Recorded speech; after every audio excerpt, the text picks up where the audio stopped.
ہم جادو کے علاج کی بات کرتے ہیں تو نبی پاک صاحب لولاک حضرت محمد مصطفیٰ صلی اللہ علیہ وسلم کی یہ بات ہمارے پیش نظر رہنی چاہیے کہ آپ نے فرمایا کہ اپنے گھروں کو قبرستان نہ بناؤ بلکہ قرآن مجید کی تلاوت کیا کرو، کیونکہ جس گھر میں سورہ بقرہ کی تلاوت ہو اس گھر میں شیطان داخل نہیں ہوتا۔ تو گھروں کو شیطان سے بچانے کا ذریعہ سورہ البقرہ ہے اور اس کی تلاوت ہے۔ اسی طرح نبی پاک علیہ السلام کا ایک اور فرمان جو صحیح مسلم میں ہے، آپ نے فرمایا کہ سورہ بقرہ پڑھا کرو کیونکہ اسے اختیار کرنا باعث برکت ہے اور اسے چھوڑ دینا باعث حسرت ہے۔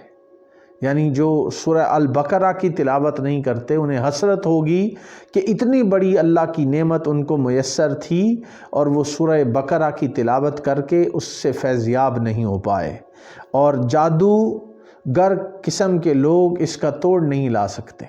یہ حضور علیہ السلام نے فرمایا کہ سورہ البقرہ کی تلاوت کرنے والا ایسا ہے کہ جادوگر بھی اس کا توڑ نہیں لا سکتے۔ تو سورہ البقرہ کی موجودگی میں پھر ہم ان خیالات میں پڑھنا کہ ہمارے اوپر جادو کے اثرات ہیں یا کسی پر ہیں، تو سورہ البقرہ کی تلاوت یہ جادو کے توڑنے کا ایک بہت بڑا ذریعہ ہے۔ اب یہاں پر سلف صالحین نے جادو کے علاج کے لیے کئی طریقے اور کئی وظائف اور کئی قرآن مجید کی آیات بتائی ہیں، میں وہ آپ سے شیئر کرنا چاہ رہا ہوں تاکہ اس کی برکت سے ہم اپنے آپ کو بچا سکیں۔ ایک تو طریقہ سحر زدہ شخص جس پر جادو ہو گیا ہے اور ہم چاہتے ہیں کہ اس سے سحر کا اثر ختم ہو سکے، تو غسل کا ایک طریقہ سلف صالحین سے منقول ہے، وہ میں آپ کے سامنے رکھنا چاہتا ہوں۔ سلف صالحین بیان کرتے ہیں کہ جس شخص پر جادو ہو جائے تو بیری کے سبز پتے لے کر انہیں پتھر وغیرہ سے باریک پیس لیں، یعنی بیری کے پتے لے لیں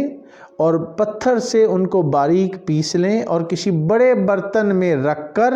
ان پر اتنا پانی ڈالیں جس سے غسل ہو سکے۔ یعنی بیری کے پتے لیے، ان کو پتھر سے پیسا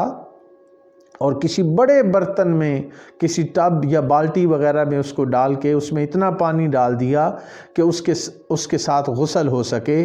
پھر اس پانی پر جو آپ نے پانی بیری کے پتوں کو پیسا اور کسی بڑے برتن میں رکھا، اوپر سے پانی ڈالا اور پھر اس پر چند آیات قرآنیہ کی تلاوت کی، مثلا آیت الکرسی، سورہ الکافرون، سورہ اخلاص۔ آیت الکرسی ہم سب کو معلوم ہے، سورہ الکافرون قل یا ایھا الکافرون لا اعبد ما تعبدون ولا انتم عابدون ما اعبد ولا انا عابد ما عبدتم ولا انتم عابدون ما اعبد لکم دینکم ولی دین۔ اسی طرح سورہ اخلاص قل هو اللہ احد اللہ الصمد لم یلد ولم یولد ولم یکن لہ کفوا احد۔ سورہ فلق قل اعوذ برب الفلق، اور سورہ الناس قل اعوذ برب الناس۔ یہ ان کی تلاوت کر کے اس پانی پہ دم کرے اور اس کے ساتھ ساتھ قرآن مجید کی چند اور آیات کو بھی تلاوت کر کے اس پانی پر دم کرے، مثلا سورہ الاعراف کی آیت نمبر 117 سے لے کر 119 تک، سورہ یونس کی آیت نمبر 79 سے 82 تک، اور اسی طرح سورہ طٰہٰ کی آیت نمبر 65 سے 69 تک۔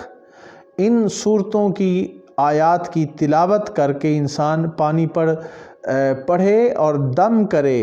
اور وہ پانی دم کر کے اس سحر زدہ جادو جس شخص پر ہوا ہے اسے وہ پانی بھی پلایا جائے، اور پھر اس سحر زدہ شخص کو اس پانی جو بیری کے پتے جس کے اندر ڈالے گئے تھے اور چند قرآن پاک کی آیات اور سورتوں کی تلاوت کی گئی ہے اس کے ساتھ اسے غسل کرائیں۔ اس عمل کے کرنے سے اللہ کی بارگاہ سے امید ہے کہ جادو کے اثرات اتر جائیں گے، اور اگر پھر بھی کچھ اثرات باقی ہیں تو اس عمل کو دہرائیں۔